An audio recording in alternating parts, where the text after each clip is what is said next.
કચ્છ અને ગુજરાતની રસપ્રદ ઘટનાઓ અને સમાચાર જાણવા અમારી ચેનલને લાઈક અને સબસ્ક્રાઇબ કરો અને શેર કરવાનું ભૂલતા નહીં.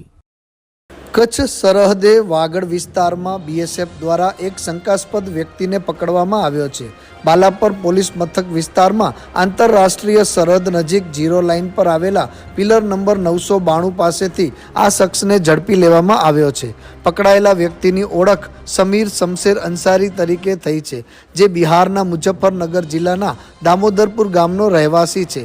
તે 17 એપ્રિલના રોજ પંખેરા પીર લોદરાણી વિસ્તારમાં આવ્યો હતો અને ત્યાંથી 35 કિલોમીટર રણ વિસ્તાર પાર કરીને ઝીરો પોઈન્ટ સુધી પહોંચ્યો હતો.